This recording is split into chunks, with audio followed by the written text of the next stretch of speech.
we forget to focus on the big picture.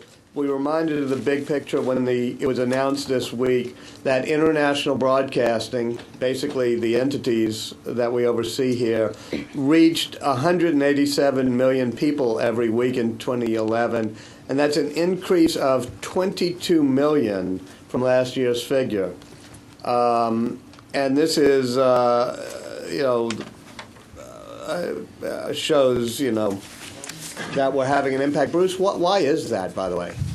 Well, Mr. Chairman, we've had very significant increases in a number of strategically important countries, including Egypt, Afghanistan, Indonesia. We've sustained very strong performance in a host of other strategically important countries, such as Nigeria and Burma and many others. Very strong performance across the board. Each of our broadcasting services was up year over year.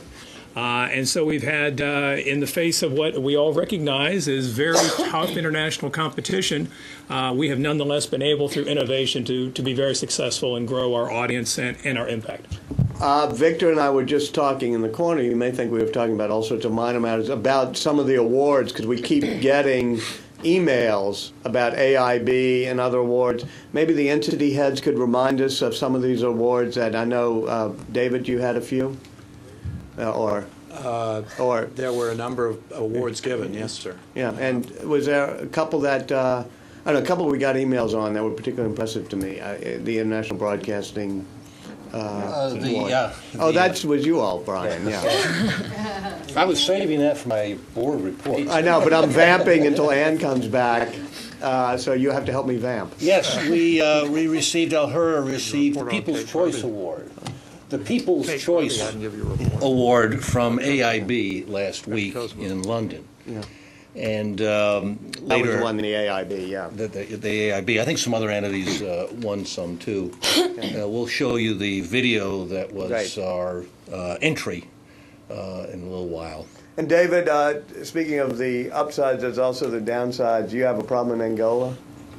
Was there was a reporter? There's harassment of a journalist that's pretty serious, and obviously this is not the first time in Angola.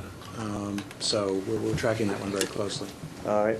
Victor, do you want to... David, didn't you mention to us earlier, but I think we decided we wanted to be a little more public about it, at the problem we're having in securing a visa for one of our employees to go to Beijing? Yes, sir. It's been close to 3.5 months now that we've been asking the People's Republic of China for a visa for one of our 2 journalist postings in Beijing.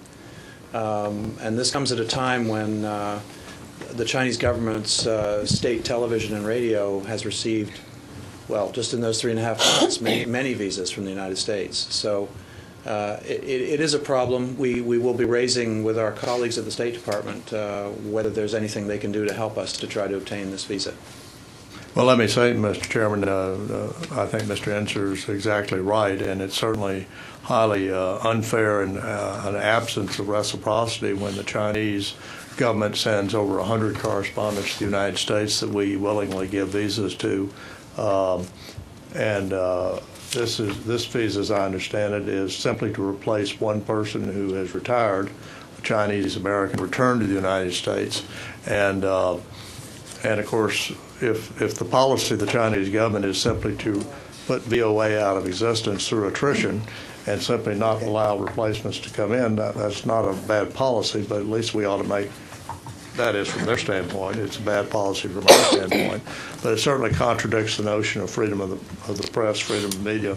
And I think the State Department hopefully will be very aggressive and very active in bringing to the Chinese ambassador's attention here in the United States, as well as in Beijing through Ambassador Gary Locke, how we feel about it, and that this is no way to behave. And of course, actually, VOA at least has somebody in China. RFA, Radio Free Asia, is basically barred I think China. both those should be. By the way, maybe Jeff, if you could frame what Victor just said into a motion that Victor would make, and I would second it, if Victor would permit that. I'd be more than happy. That it's a consensus of this board that we go on record as Would you call for the Chinese government as quickly as possible to issue a visa to to this journalist to allow VOA to continue its coverage of China from inside that country. Did you want to add, Libby? Is that? Well, and I would say not just one journalist, but journalists can measure it with the number of Chinese journalists that are here in the United States. Right. That's what we're talking about. We also have a standing request to be allowed to bring a journalist in to be based in Shanghai. So we would actually like to go up from 2 slots to 3. As I say, the Chinese state institutions have hundreds of journalists here. Well, I would make that in the form of motion as you. Right. And we'll let Jeff Sure. phrase the motion with Paul and your approval later, but I second what would be the phrased motion. And do I, all in favor? Aye. Aye. Any opposed? All right, we're on the record that. I wanted to take the opportunity to thank Ann. I don't know what to be hoping for, because Tar is a friend of mine. Tara Sonnenschein has been nominated to be undersecretary, and you're interim acting, right? Who knows if the Senate will act, but we may not see you at the next meeting. But you're always, having served on this board, an honorary member of this board, and we really wish you well. You'll still be running the Education and Cultural Affairs Bureau, which is one of the coolest in the State Department. So you'll still be near and dear to our heart, and I hope working with us. And thank you for the opportunity. It's been a true joy to be here, and also I'll work with Tara, and we'll just continue forward with the really good relationship that we had. And thank you again for having me. It's been a delight. Well, great. It's been wonderful. There's the minutes in the meeting, and I think Victor's probably already looked them over. But is there a motion to approve the minutes, please? So moved. Second? Any discussion, amendments? All in favor? Aye. Any opposed? All right. Do we want to go into... There is no governance committee reports for the budget status, Mary Jean. Right, just the budget status, which we didn't do before, and I'm glad we didn't do it before because we would have heard it twice. That's right. Actually, I have 2 items to report on. One will be the budget status, and then talking about the performance and accountability report. So I'll start with the budget status. Our current CR expires at midnight tonight, and we do not have another bill. The next CR we're expecting is to run through December 16th. If you recall, as I reported earlier, that Congress was trying to pass spending bills through a series of small packages called minibuses as opposed to an omnibus. And the first one is actually passed, but which is where our CR will be attached to. But our minibus has stalled in the Congress, and what they're now looking at is passing. When you say ours, you mean the foreign ops? Right, the bill that contained the state and foreign operations piece of it, along with some other bills. But it's stalled in the Congress, and now what they're looking at is doing a 9-bill omnibus for all the remaining bills, and we'll kind of see where that goes. Reports are that they're looking to get it passed before the 16th. So we'll see what happens, and as always, I'll keep you posted on that. Quick note on fiscal year 13. Passback, which is usually the Monday after Thanksgiving, this year it could be a little bit later in the week. That's just breaking news from OMB. But we'll keep you posted on that. If the numbers are pretty good, we may or may not need to confer with the board, and I'll do it via email as I did last year. If there are some issues, then we may have to have a call with the board, and we'll keep you posted on that. Until I know what the numbers are and what's contained in it, I just don't know. So we'll keep you posted on that. Victor? I'm sorry, you were leaning forward, I thought. But I say Victor because there were times we didn't have the numbers in time. I know passbacks happen all at once, but Victor has made the point correctly that we should get the information on paper in timely fashion, and especially if you want to give people who want a briefing, separate briefings. If Victor or myself or anybody want it, we should do it. Yeah, I'll be happy to do that. What generally happens in passback is they will give us a number, and then we have a deadline. And it's a very short deadline. Sometimes I've had passbacks that have actually been a couple hours, and right. That's Well, I'm sort of saying this so other board members will understand when they say, why did you do the pass back and we didn't get a week to see it, that they give you 2 hours to Sometimes, comment on the pass back, but keep everybody as informed as possible, if Absolutely. you would. Bruce, I preempted you a bit by asking you to talk about the audience numbers, but do you have more on that or on the strategic review, please? No, I think the numbers speak for themselves, Mr. Chairman, and just to note again that fortunately, in very difficult global media circumstances, very tough competition, we've managed to continue to thrive, and that's just a very good note. And salute to all of our broadcasters, because as I said before, we're up across the board. And the rollout of the strategic review, how's that been going? It's been going very well. The strategic plan, we have, of course, at the board's direction, we've been as transparent as possible on that, rolled it out to all employees. We have the bbgstrategy.com site set up for employee feedback to provide additional details. I was in Miami this week at Carlos Garcia's invitation to brief in person the employees of OCB. We were in Prague last week at Steve Korn's invitation, discussed with senior management there the plan. We have also answered further questions from the Hill. We've been briefing outside parties. Jeff and I gave a briefing day before yesterday to the Public Diplomacy Council here in Washington. So we've been reaching inside and outside the organization. I would also note that we had an hour and 15-minute question and answer session with the Federal Employee Union here yesterday. So we've been very active in communicating the plan and taking questions. Victor? Mr. Chairman, first of all, let me commend Mr. Sherman and others for the effort to do outreach and to discuss this as it moves forward.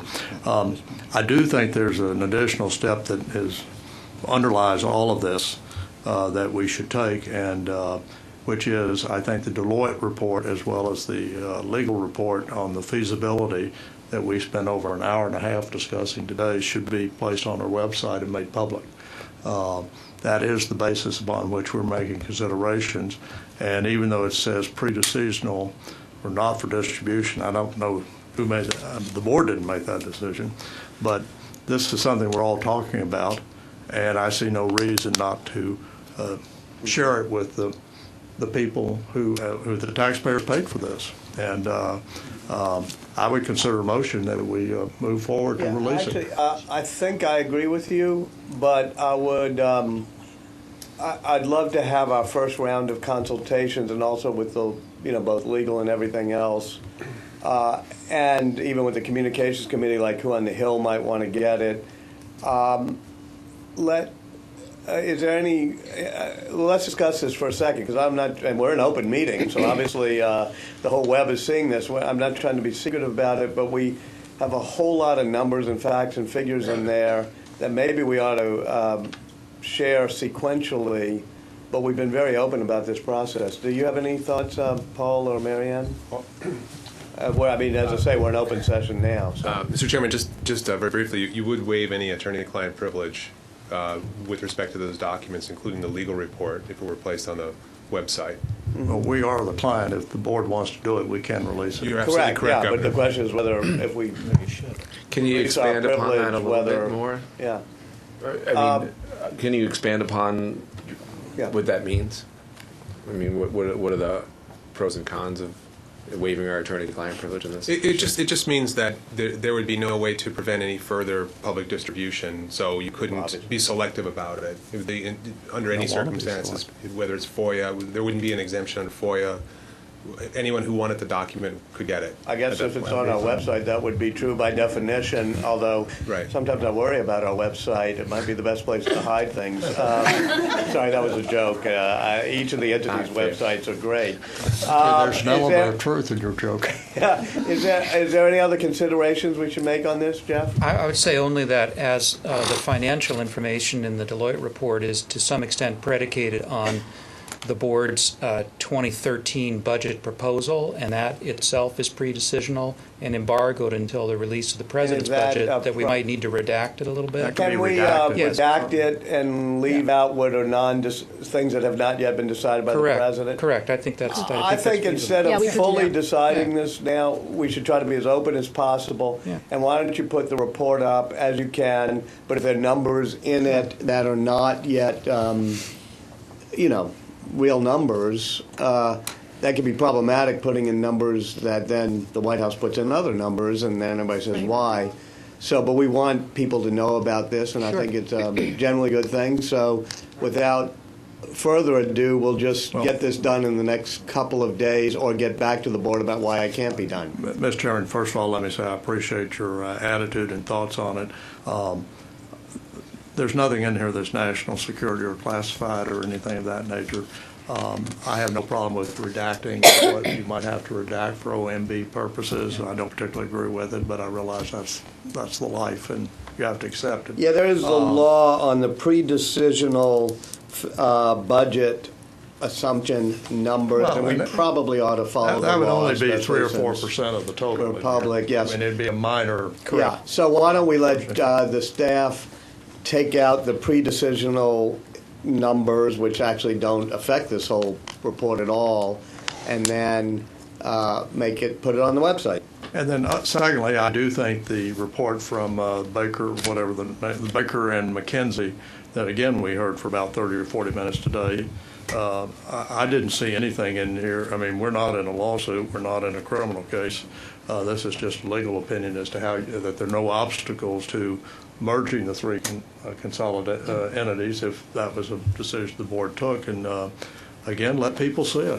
Fine. You know, this is a hot topic in the entities, in the building, and we have set the record on being transparent. I mean, we have done things other boards didn't even think about.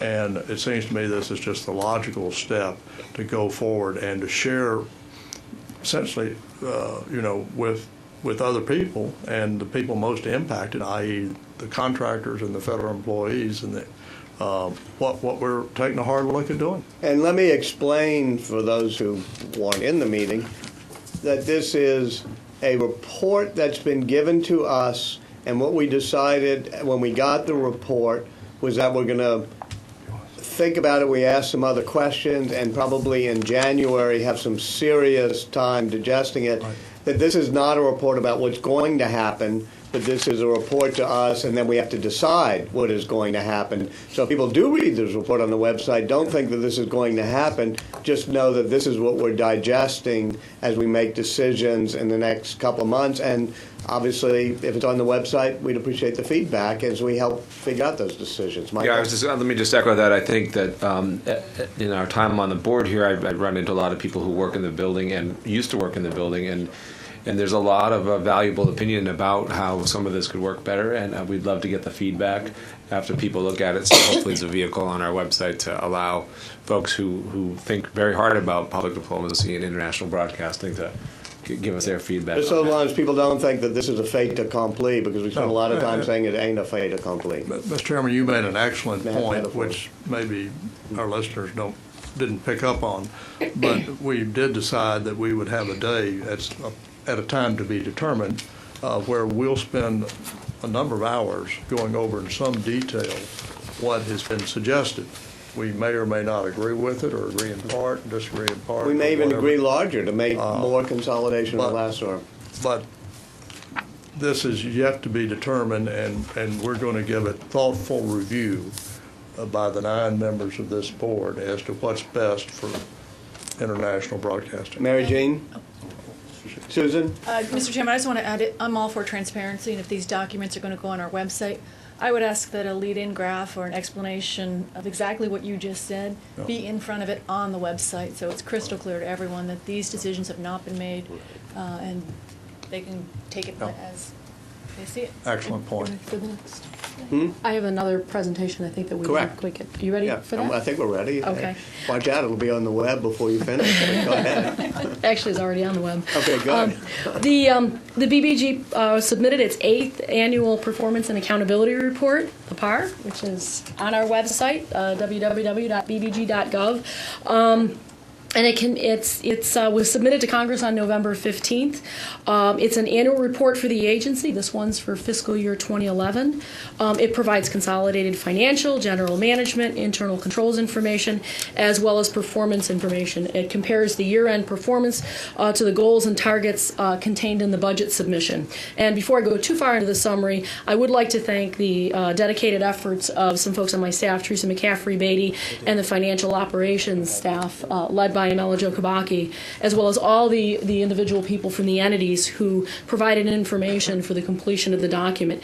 They did a fantastic job. In fact, we received some very, very nice compliments from OMB on the quality of our PAR, so we actually did quite a good job this year.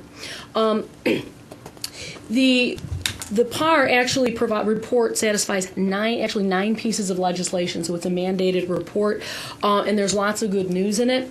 On the financial end, we received a clean audit opinion. On the performance side, again, it ties us in with the strategic plan, and it talks about the reach, reliability, and understanding measures. And as Bruce mentioned, the highlight of the PAR this year was our audience numbers and the significant increase in the audience numbers, and that's where that actually gets reported. So a job well done organization-wide. So lots of good news to report in this one. Did anybody have any questions? I think that's great. I mean, I know you're really busy, and I know somehow the ability of this government not to have a budget every week causes you extra work. Yeah. But even as you're doing the extra work, the work you're doing with PAR particularly stands out. I want to commend you and the staff. Thank you. Dick, do you want to, Mr. Lobo, do you want to do your IBB report? Thank you, Mr. Chairman. Just a few items. First, I'd like to turn it over to my colleague, Andre Mendez, who runs TSI here. There's some good news continuing. Not transportation safety. We want to make it clear. That's not transportation safety. Andre, a couple of things you might want to tell about your report to your staff recently and to the whole agency, but also on what's going on in Libya, and maybe if you can share anything about the Korea project. Absolutely. Let's start with Libya. As you know, we have the transmitter up in Benghazi going full steam. We are now getting ready to ship a new transmitter to Tripoli. We've identified the tower where it's going to be operating. We've customized the transmitter for the particular conditions of the terrain and also the frequency at which it's going to be operating. So we expect that by year's end we will be up in the air and transmitting in Tripoli as well. So we're very much looking forward to that.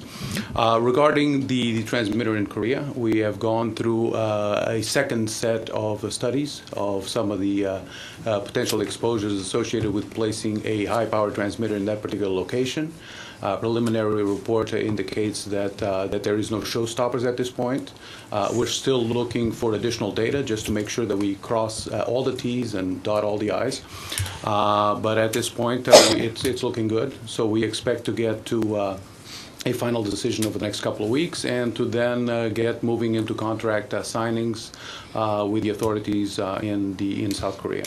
At that point, we'll begin construction. As you know, the funds have been identified. And that process has been authorized. And the check cleared. And the check cleared. And that's to benefit VOA and RFA, both. That is correct. That is for VOA and RFA, and it will put a very good quality signal into North Korea. And so we're very much looking forward to that. And it will be under our control, which is always good, from that standpoint. Regarding the report that we put out last week, I am very pleased to share with you that we've made very substantial progress against our 2-year strategic plan, and that as I related to my staff and to the House at large, we have gone from laggards to leaders in terms of our IT infrastructure, and that I expect that by the end of this fiscal year, we will be one of the most advanced IT environments in the federal government. And so the highest mountain in Louisiana, I'm not sure. Well, with all due respect, Mr. Chairman, I do believe that we'll be on par with most corporate environments as well. And so we're moving very aggressively into cloud environments and virtualization, and so we're taking advantage of all the latest technologies because our budgets dictate so. The evidence is overwhelmingly convincing that this is the way that we must proceed, and so we're proceeding apace. Oh, you really do a good job, Andre. Thank you so much. Oh, thank you, sir. That's very kind. Michael? So I just wanted to, two things. One is I want to congratulate Andre and his team and Dick for their help as we've gotten our new committee off the ground, the Global Internet Freedom Committee. It has multiple jurisdictions. It touches many parts of the companies here, the IBB. Plus, we're trying to put some energy and focus over the money that the Congress has bestowed upon us, and so that's given you all an extra workload. load, a bunch more bureaucracy to deal with and cut through while trying to be very nimble. So I wanted to thank you, both of you for your leadership, and Ken Berman and his team for your leadership. There's just a lot of moving parts. It's very complicated, and you've already got a very busy plate, as you just reported upon, to deal with to keep the rest of the companies up and running. And so I wanted to thank you all in a public meeting. And then I was hoping to get a little update on South Sudan. I know you've been dealing with some technology issues here, so if you could just give us a little update on that. Absolutely. We're going back and forth with the embassy now, trying to figure out if placing the transmitter at the embassy would be feasible. From a cost standpoint, it would be optimal.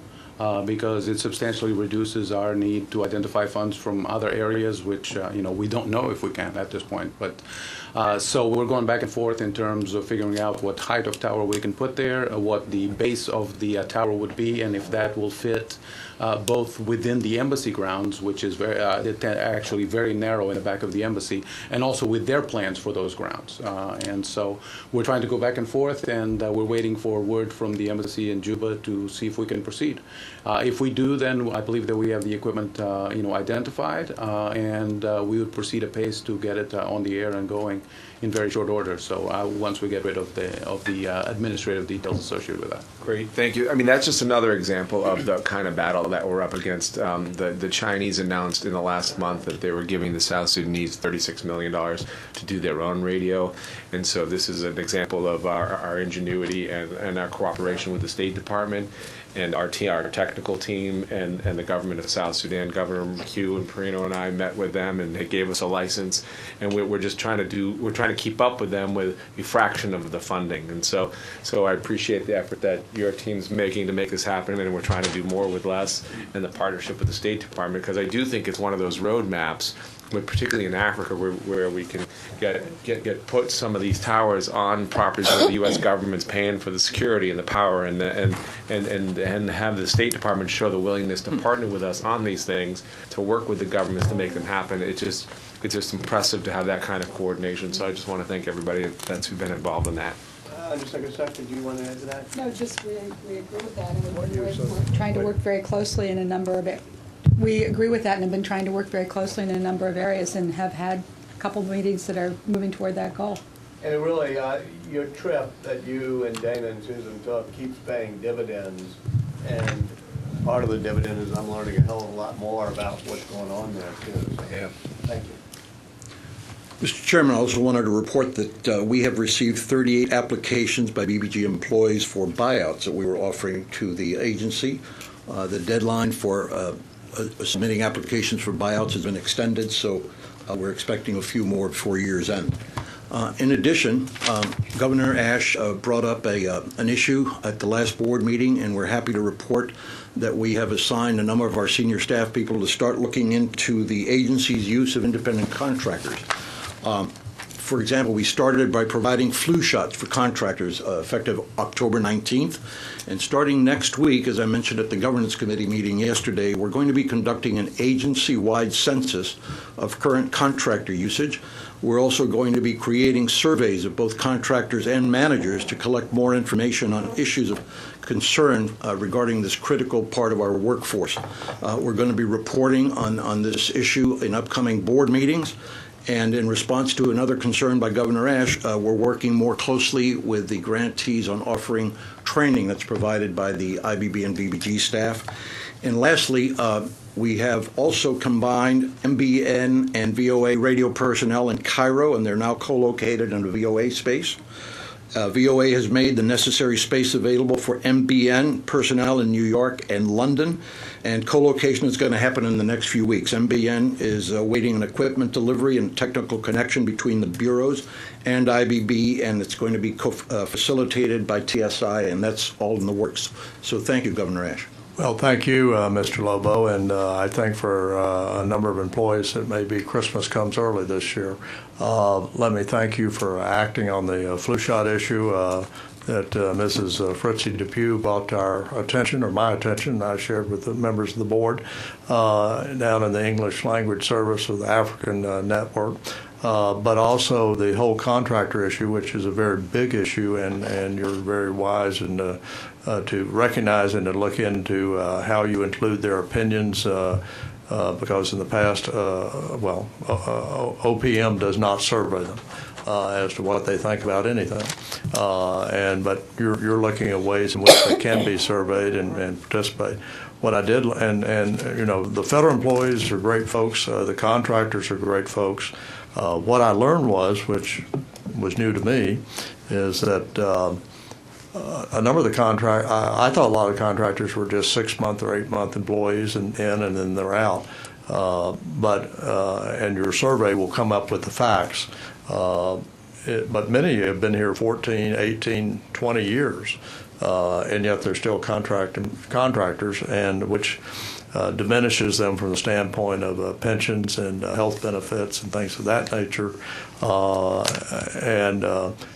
And as you and I discussed yesterday, we had a very good discussion in the government committee and privately over lunch of how we can honor them and salute them. They may or may not be eligible for monetary benefits, but at least a certificate or something that says after 15 years, job well done, or you've excelled in some way.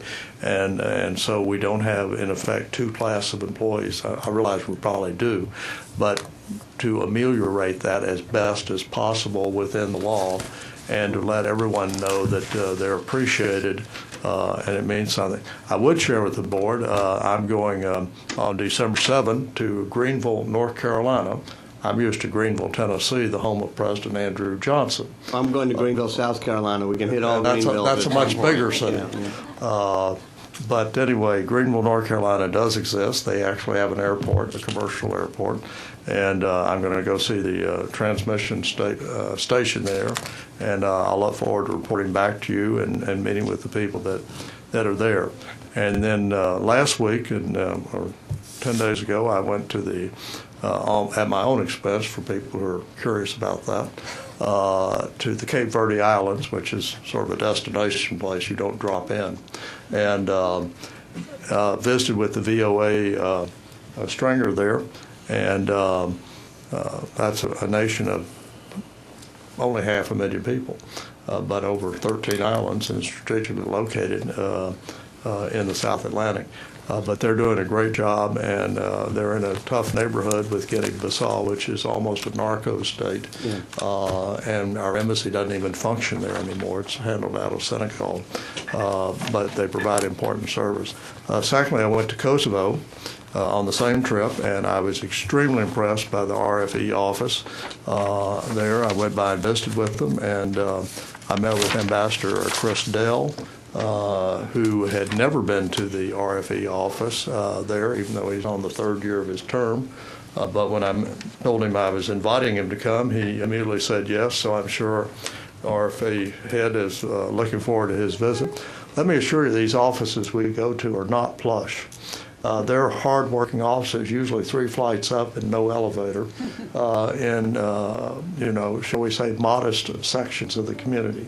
And these are working offices, and these are also dedicated people. Now, I will say in this case, having met with the VOA stringers as well as RFE, RFE, the cooperation in Kosovo is extremely good, because the head of the VOA and the head of RFE are married to each other. Right. And that may be the only situation in the world where the respective heads in the same city are husband and wife.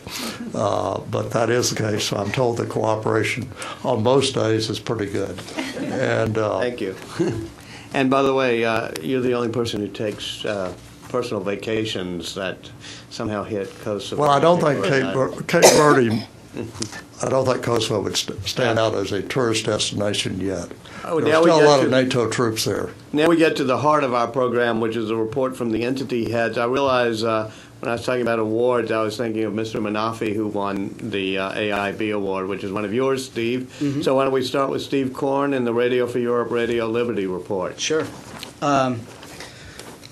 Every month at RFE, we have an internal panel that selects stories of the month in various categories to recognize exceptional work. And then at year end, we put them all back in a pot and select 5 stories of the year in similar categories. And this year, we held our Story of the Year ceremony on November 8th. Governor Mulhop, Jeff Trimble, and Bruce Sherman, who were in Prague to attend the Sidebar Research Conference, were all able to attend. We had 5 winners, each in its own way impactful and moving. And today I'd like to share very brief clips of 3 of the winners. The first one you'll see is an investigative report by Kajida Ismailova of our Azerbaijani service on the ownership of a major Azeri telecoms company said to be owned by Siemens and other Western companies, but upon further investigation was found to be owned by the daughters of the Azerbaijani president.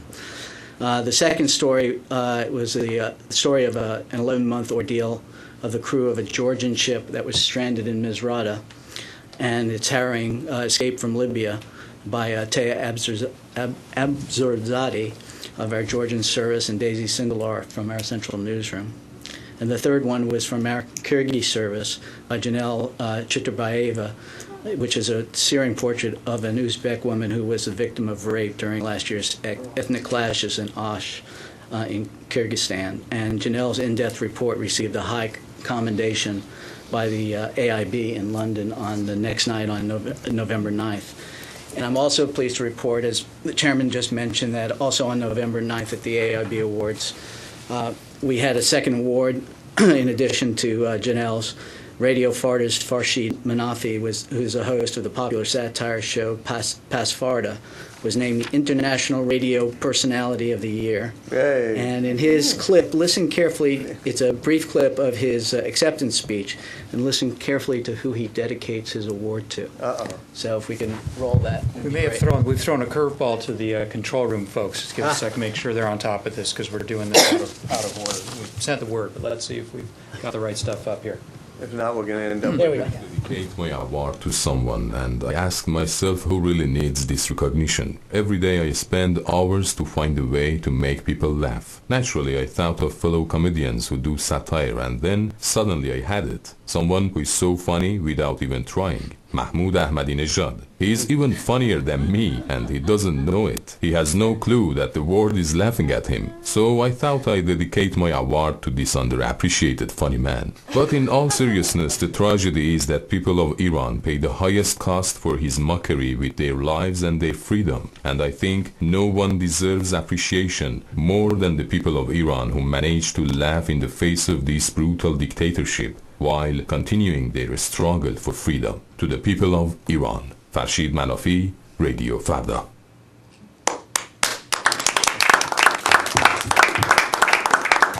That was supposed to be the last in the order, so I don't know if we have the first 3 or not. But Just give the control room a sec. Pull them up. Victor, did you? No, I was just going to say, Mr. Corn, you might also let them know at the earlier RFE board meeting today that the board voted to give Chairman Mulhop assistance by electing Susan McHugh as the new vice chair of the RFE board, and I think the board chose very wisely. And you're just a heartbeat away now from the chairmanship. And you may be closer than that. That's what I used to say when I was mayor. I had a vice mayor and I always said he was just a heartbeat away. He called me every morning to check on my health. I'm happy to join my colleague here, Dennis. He's done a remarkable job as chair, and I'm looking forward to helping him out. And then secondly, let me say that I hope, and it has to be determined, that we will meet in 2012 in Prague and have a chance to personally see RFE employees and people and thank them for what they're doing, and because I think every other year we ought to make it there. And by the way, everybody just praised Dennis and Steve. There was some 6 or 8 months of difficult transition. The people at RFE keep winning awards. They keep doing their work. And I know Dennis went through a lot to try to hold things together and all, but thanks to everybody who's now helped pull this together. And I'm told Dennis we have the other the chair. clips ready to go. Okay, Mr. we Chairman. quit vamping and go to the video tape. In her winning report, Khadija Ismailova investigated the true ownership of Azerbaijan's telecom monopoly, purportedly owned by Siemens and other Western companies. In truth, it belongs to the president's 2 daughters. Actually, the story had a great impact because after we published the story disclosing ownership of Azerphone company, the government has taken steps to end monopoly of this company in 3G services. Khadija Ismailova, Radio Free Europe, Radio Liberty, Azerbaijani service. A Georgian ship found itself stranded in the Libyan port of Misrata just as the revolution was breaking out there. The crew, short of food, water, and medicine for months, contacted RFERL's Georgian service for help. The service then began exclusive coverage of their plight and dramatic escape. Once we broke the story, it was picked up by other media, but the sailors would talk only to us. We got diplomats involved and managed to get them a little help every now and then, until the captain called us to say that after 11 miserable months they had succeeded in escaping from Libya. With no equipment they navigated their way home by the stars. Our service still gets messages of "We love you" and "Thank you." Marina Vashakmadze, RFERL's Georgia service.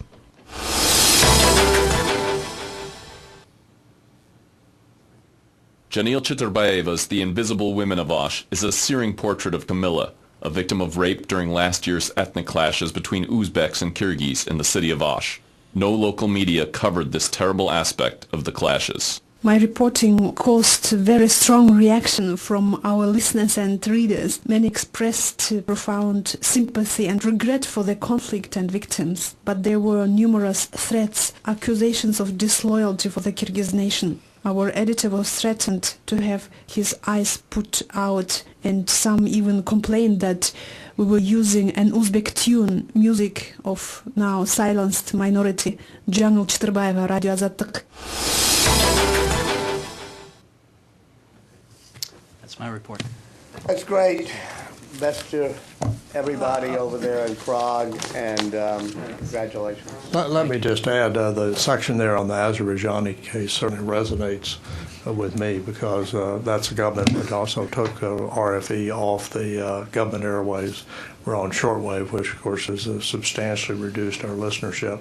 I went there in June and met with government leaders, as well as visited again the RFE office, and I might say they had a great ceremony. Over 150 people jammed into a small room in a modest section of Baku. But they do great work, and the only good news is the government hadn't closed down the RFE office, and they are allowed to operate, although they are certainly followed. On the other hand, that's the country where you, Mr. Chairman, received the letter from the prisoner that had been in prison for 4 years because he'd written politically incorrect and inconvenient articles about the president of Azerbaijan. But and he was listening to RFE. What? And he was listening to RFE. Yes, and he listened to it while he was able to hear it while he was in prison, and he knew that there were people on the outside, and frankly, I think it was the pressure that the international community raised that resulted in the president pardoning him and letting him out. And you'd think he might want to leave the country and just not go back for a while, but he is so dedicated and so committed and patriotic that he plans to continue his efforts in Azerbaijan, well understanding the not just risk, I would say likelihood of re-imprisonment under the current regime. Thank you. Let's go to Carlos. Go back into order into the Office of Cuba Broadcasting. Thank you, Mr. Chairman. Carlos Garcia. Today is a year and 3 days since I stepped into the Martis in Miami. And Castro is still in power. Yeah, but he's weaker. Okay. He's weaker, substantially weaker, Mr. Chairman. Okay. I can feel it. Want to make sure you're doing your job. Bruce Sherman asked me a question on Monday night while we were preparing his presentation about what has me jazzed up at what new project we have now that has me jazzed up, and that I couldn't answer that accurately because I'm really excited about all the things that are going on in the Martis. I'm excited about the opportunities and the potential that we have to continue to allow the free flow of information into the island. We are going to build on our accomplishments of last year and going to change a lot of the way our TV looks. We hope that by the calendar year of next year, right, next 2000, 12. We will have access to over 1 million souls on the island through email and text messages. We hope that within 30 days, we should be close to 750,000 reach. That's not counting the feedback that we're getting on radio and on TV. We are actually been successful delivering the TV signal or the TV content through non-traditional means. A gentleman called us 2 weeks ago and told us that he hadn't received Game 6 and 7 of the World Series, and he got the other one. So we had a customer complaint that we had to fix right away. Complain about the Cardinals or what? He just didn't. He was missing 2 games. And he was upset about it. So we solved that already. Having said that, I have a tape to show of our latest reporting from the previous board, and I want to thank the IVB and the folks here in Washington for all the support that they given us at the Martis this last year. It's really humbling, everything that's going on. And I do believe, Mr. Chairman, that Fidel Castro is weaker today than a year ago. And Raul? Let me Raul is even weaker. Okay.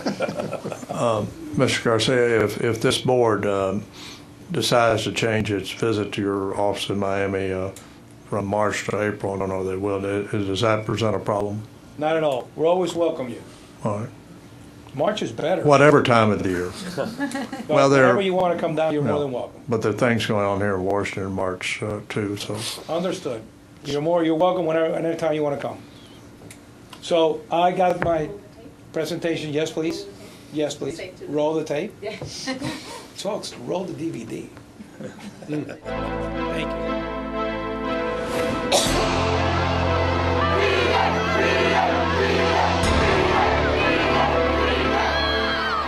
Turbas que según los disidentes son organizadas por la seguridad del Estado impidieron que las damas de blanco marcharan este sábado en honor a la Virgen de las Mercedes. There's been an increase in the level of repression against members of one of Cuba's leading opposition groups, the Ladies in White, and now with the recent death of the group's founder, Laura Pollán, it's made our job of informing the Cuban population of the struggle by dissidents and opposition groups much more urgent. One of our best resources that we have is the growing community of bloggers on the island. We found out about her death because Joanny Sanchez sent a text message via her Twitter, and like that we knew almost immediately, and we could give the news to the rest of the world and the Cubans inside the island.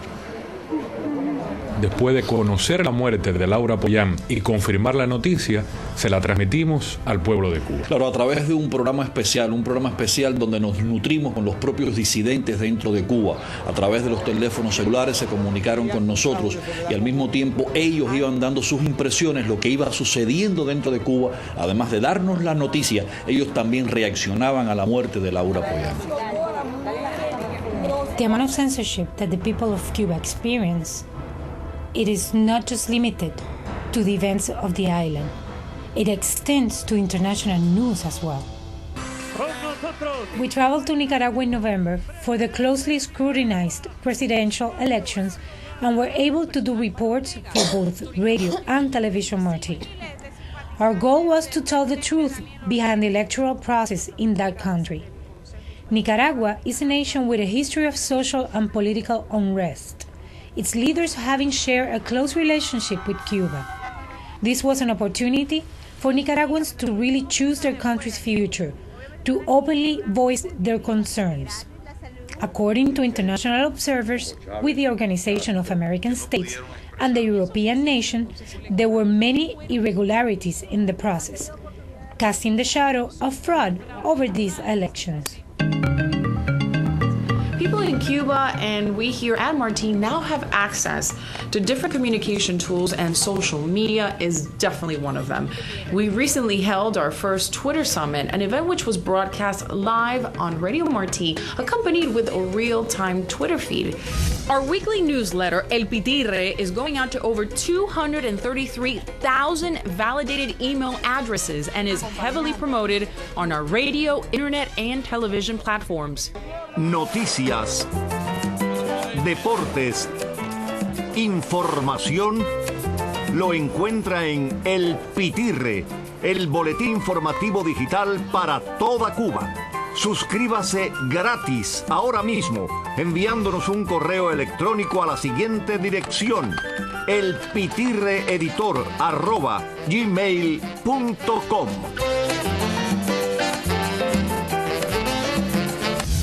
96,000 text messages are reaching mobile phones in Cuba on a monthly basis. Esta es Radio Martí, transmitiendo día y noche para Cuba y todo el Caribe, libre de censura. Radio Martí. Radio Martí is also getting a share of the love with a series of interstitials informing Cuban viewers with specific instructions on how to tune in to Radio Martí on shortwave frequencies. Los radios de onda corta, también conocidos como shortwave o high frequency, se usan para escuchar estaciones internacionales. We here at Martí are truly multi-platform, using new technology to complement our traditional forms of communication with the Cuban people. This is a log of the daily calls I make to Cuba, and this is just the calls made in these 2 particular days. The responsiveness of the internet allows us to report events on Cuba in real time. Detentions, protests, meetings of opposition groups. We not only covered extensively the death of Laura Pollán, but other newsworthy events that are censored in Cuba, like the Arab Spring and the capture of Muammar Gaddafi. We are especially reaching out to this youth population that is growing in Cuba, that is discontent with the lack of civil liberties. We especially let them know about human rights organizations and opposition groups that are growing every day in every corner of the island. We know the value of our mission here at Martí, and we take pride in letting our local community know about what we do here. One of our outreach programs involves the different high school journalism students who come and tour our facility. It's a great way for them to see an operation hands-on, to interact with our radio and television staff, and it also reinforces awareness in these students of important events that impact not just in Cuba, but in our whole hemisphere.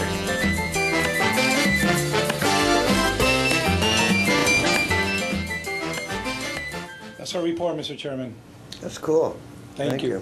Any questions, any comments? David Ensor, Voice of America. Well, Mr. Chairman, I'd like to tell you about 2 things. First of all, just briefly, my first foreign trip, which went to Pakistan and to India. In Pakistan, I got a chance to talk to more than a dozen different Pakistani broadcasters, to watch a lot of Pakistani television, including our program on Geo, and to talk to people at the embassy, the ambassador, and to some senior people, some of the ministers in the Pakistani government.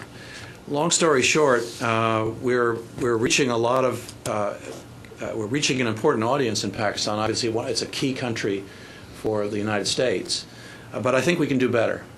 And we're going to be working in the coming weeks and months to come up with some innovative ways. We'd like to try to reach a younger audience if we can. So we're going to experiment a little bit and see if we can't reach some different kinds of audiences in Pakistan. It's a key country for us. And then in India, I was honored to lead the delegation that attended the Asian Pacific Broadcasting Union meeting. And this was a chance to meet a lot of people in one hotel from all over Asia who were involved in broadcasting.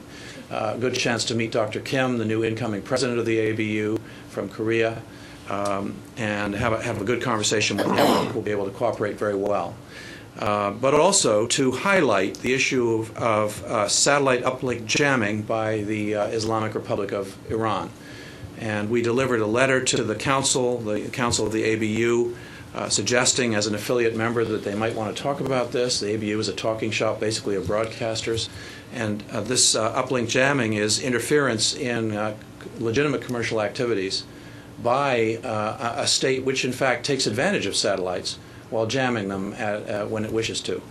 So I think we had a chance to bring that issue to the front. It was the corridor talk, should we say, of the ABU, and I think that was useful, sir. That segues me to the second thing I want to tell you about, which was the interview that our comedy show Parasite had with Secretary of State Hillary Clinton. And so Kambiz Husseini got a chance to sit down with the Secretary. Here's a short clip.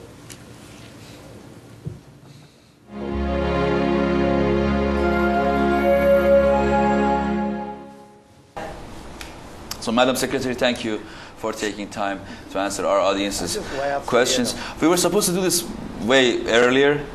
We assume you were too busy taking down dictators since you were gone. I think 4 or 5 dictators are gone too. Isn't that good news for the people that they had oppressed for so many years? I love that. I love that. But I have many questions from our audience. I'm going to ask my question first, and then we'll. That's only fair. You get to do that. And then we go to our audience question. Do you believe the Islamic Republic of Iran is a dictatorship? I do. I believe the regime is a dictatorship, and I think it's becoming even more of one. In fact, I think it is moving toward being a military dictatorship. I heard recently the idea that there wouldn't even be an elected president, that the system would be changed. There is a great deal of sadness on my part when I look at the strength and resilience of the Iranian people, the creativity, the intellect, the history and culture, and see the very narrow-minded and unfortunately oppressive regime that is trying to control what the Iranian people do. And to control what the Iranian people know and what they're able to perceive. The Secretary went on to use the term electronic curtain and compare the situation now that we and other broadcasters face trying to reach the Iranians with the situation that the Soviet Union created with its Iron Curtain. So I think it was a very useful, it was good to hear her say that, and it's something we can build on and work on in the coming months. That's my report, sir. She is really, go ahead, Victor. No, I was going to say, first of all, Mr. Enter, I want to express appreciation for the letter you delivered to the Asian Pacific conference there in Delhi. As I said earlier, I hope Tish King takes it and puts it on our website and turns it in. To me, it's a hard news article item, and it ought to be highlighted as much as possible. Secondly, you didn't mention it, but this is our last board meeting for the year 2011. And the first board meeting for 2012 will mark the 70th anniversary of Voice of America. In fact, there's a pre-party for the Voice of China, broadcasting to China. I guess Congressman Rohrbacher is hosting December 6th up on the Hill. But it's my understanding you're going to do a lot throughout the year as the head of Voice of America to highlight 70 years of progress and 70 years of service in bringing news and objectivity and the truth to parts of the world that unfortunately have governments that diminish that. And I want to wish you well, and I'm just 4 years short of being 70, and so I'm looking forward to what I'm going to look at in 4 years, but look forward to celebrating with you. Thank you, sir. Mm-hmm. We're going to put banners on you when you turn 70. Don't worry. My brother's already there, so he's told me. Okay, what it's like. As long as they don't hang them from the building like VOA is going to do with their banners, right? I won't go there. Radio Free Asia, Libby Lou. Hi. Thank you. Tim is going to hook us up because I wanted to tell you about our launching of our new special documentary project. This was made by the same documentary crew that made the award-winning Mekong Diaries, you might recall from last year. This project cuts across all our language services and deals with the terrible topic of human trafficking, for which we think that there's never enough journalistic focus, but we tried to look at non-sexual exploitation aspects of human trafficking to kind of focus on the human aspect of it. And on your CD cards that I gave you last time we had an RFA board meeting, I gave you the first 2 installments, which were on the child soldiers in Burma and the trafficking slave labor from Burmese refugee camps in Thailand. Since then, we have done a piece on mothers of North Korea. And now we are taking you to the hub page, which is strangely distorted in colors. Okay, now it looks good. This features our first 4 videos, and obviously we have more installments to come. The subject is really sobering, like so much of what we do. But we also launched a discussion site, and that allows different voices to be heard on the issue, and maybe by raising awareness across borders, we can start bringing about a real solution that has impact. Our Facebook page that's attached to it invites people to connect and work together to solve these problems. So basically, we report on the issue from the ground, and we allow listeners and readers to provide ideas and to interact and find each other. So please take a moment, literally it's less than a minute, to watch the opening of this video. This is our newest piece, and it's about the kidnapping of children to be trafficked into the network of illegal brick kilns throughout China. So they just snatch these children and move them around.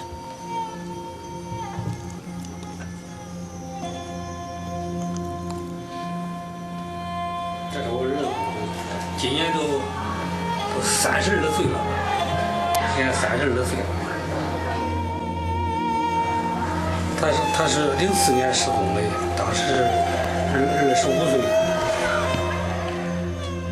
Henan in Zhengzhou, and a pall of pollution smothers the capital city, attesting to the scale of the province's industrial sector. In a backstreet suburb, impoverished army veteran Mr. Miao and his wife are among an estimated 5,000 parents in this province alone who believe that their son has been trafficked and is enslaved in one of Henan's many brick and coal factories. 我儿子失踪以后，我到处在郑州去找，像饭店啊、洗浴中心啊，看是不是在哪上班嘞，经常去找，另外到处贴寻人启事，是不是？ 去找都没效果。我要见人死要。We're moving ahead to show you more of his story because we did stories of 4 different parents that spend their whole lives looking for their children. So this is the follow-up on his story. 2007年，为了找孩子，把老家的房子也卖。 是不是？有时候做生意落几个钱出去找孩子，反正是容易，是不是？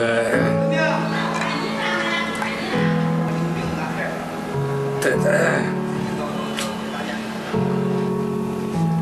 当时孩子找不到我感觉到就没法再活下去了。 In this particular piece, we did go with this woman that you just saw who lost a very young child. And went to the police station with her and spent hours and hours and days trying to convince them to go look for her child because she saw a picture of her son in a raiding photo. And what photo? Like every now and then they will raid these illegal raiding, yeah. And in the news flash, she saw her son, who she hadn't seen in ages. But when they got to the brick kiln, it was recently vacated. I mean, the beds were still unmade, the food was still there, and that's what happens. Yeah. No, sorry, there were subtitles saying exactly what you were saying. Oh, I'm sorry, I didn't know we were going to show that. Okay, you see how uncoordinated we are. Yes, I can play with it. No, it's okay. I just wanted to give you a taste of it. You have the first 2 installments on your RFA credit card drive, and these people are incredible documentarists. We used them from when we met them at the National Geographic, and they said that the experiences they had doing this particular series really were the worst they've ever seen. I mean, it's really bad. So. Question. Sure.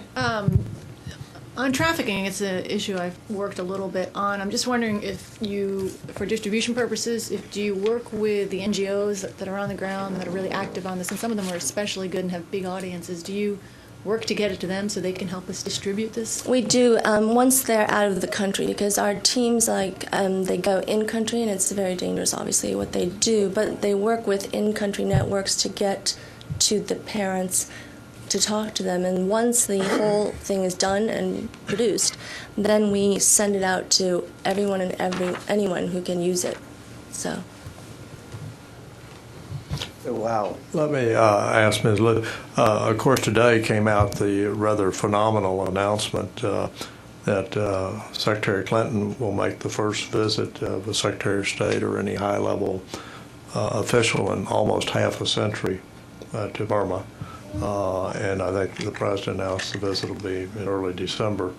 Do you have any read on, obviously something's going on in Burma that has caused a massive change in State Department policy, and what does that impact potentially for Radio Free Asia and the ability to get news into what has been a repressive regime in the past, but seems to be sending a few signals of possible change?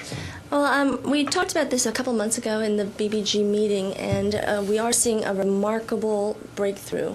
We had the exclusive interview with basically the censor czar of Burma, I think in the last month, where he said, as far as he's concerned, he wants to abolish censorship in Burma. And today we know that RFA.org in Burmese is accessible anywhere in Burma.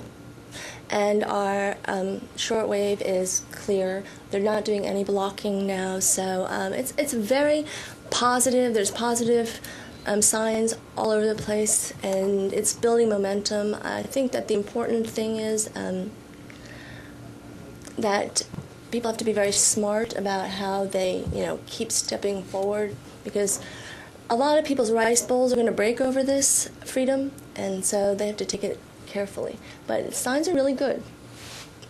I'm very thrilled about that. And well, let me say, just not only as vice chair of the RFA board, but also a person who 18 years ago, as a citizen and tourist, visited Burma. It's a wonderful country, wonderful people, with a regime at that time that was pretty dreadful, and of course the work of Aung San Suu Kyi, who is truly a heroine for all ages. And I was glad to see our president spoke with her over 20 minutes from Air Force One about whether or not she agreed with Secretary Clinton making a visit, which she did. And she clearly, this is a lady whose husband died in another country, and she couldn't attend the funeral of her own husband because of fear that she wouldn't be allowed to return, which probably was a legitimate fear on her part. And I remember when I was in Burma, I broke away from my guard to visit her house. Minder, I should say, wasn't a guard, which is on the main lake there in Rangoon. And it was interesting to watch the police photo everyone, including me. I guess my picture's in a file somewhere, but I've aged a lot in 18 years. Oh, good. Well, we want that picture, and we'll put that on the website, too, as an interest of full disclosure that you like on our website. Thank you. No, sorry. I was going to say thank you, Libby, but I assume you have a question for Libby, or? No, I was just going to congratulate RFA. Last night they had their 15th anniversary potluck, and many of us were there, members and the senior staff, and congratulations. It was a lot of energy and a lot of excitement and a lot of food. It probably could feed people for a week there, but everyone had a great time, and I want to congratulate them on 15 great years, and thanks for hosting all of us. Great. Thank you so much. Brian, Middle East. Okay, thank you, Mr. Chairman. I am also pleased to announce that last week Al Hurra won the Association of International Broadcasters People's Choice Award. The topic this year was the coverage of the democratic uprising in the Middle East, and Al Hurra's coverage of the Egyptian January 25th revolution was the winner. We go ahead and that's huge. Yeah, it's the first major award that Al Hurra has won, international award. So we were quite excited about it. It was a very competitive environment. We had all Pretty the big other story, too. international broadcasters, including Al Jazeera English, were nominated. So we thought it meant a lot. It meant a lot to our staff. It was a team coverage. It was a combination of the news department and Al-Yum, how they worked together over the course of about a 6-week period. So we're really excited about it. If you go ahead and run it. Someone has to wake them up back there.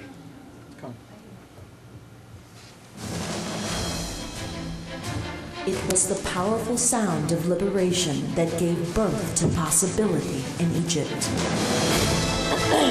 Possibility that could change a nation and take the seeds of a movement and grow it into revolution.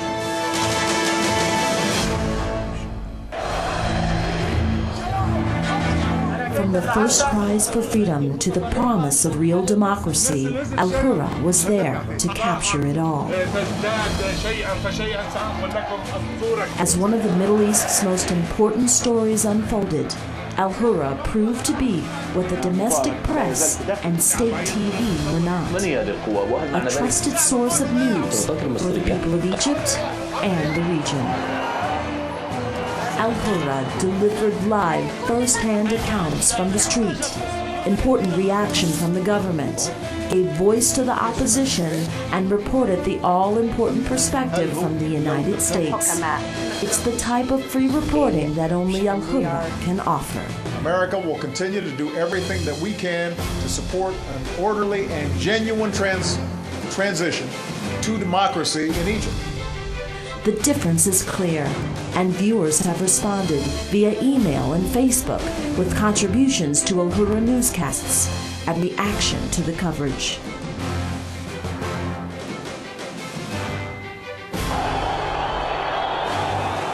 And when the peaceful demonstrations turned violent, Al-Hurra was targeted, the correspondents threatened. Refusing to be intimidated, Al-Hurra's coverage never stopped. Because at Al-Hurra, it is not just a broadcast, it's a mission, a promise to bring accurate and objective news and information to the people of Egypt and the region.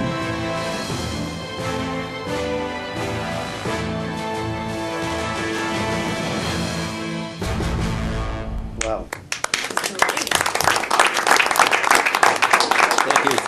Just so you know, the work goes on. November 25th is the Moroccan election. November 28th is the Egyptian election, the first round of multi-part elections. So this is only the beginning, we hope, of continued coverage of the democratic movement throughout the Middle East. Well, you're doing a hell of a lot better than Carlos. We got rid of a couple of dictators. Let me say, Brian, I'm hopeful in 2012 this board will actually get out to MBN for holding one of its board meetings, just as we go to OCB and to RFA and perhaps back to Prague. And I look forward to coming at either, I think, the 14th of December and spending part of the day and just going through. We had an introduction when we all became members, but to get back and spend more quality time. But I think it's important we get out to Springfield, Virginia, and actually see firsthand what we're doing. So hopefully it will happen in one of the we look forward to one it. of the board I think meetings the we have. employees would benefit from it. Put Victor on the air the way you did to me. So Okay. You know, at the beginning of this meeting, I asked Bruce about the audience numbers and why they went up.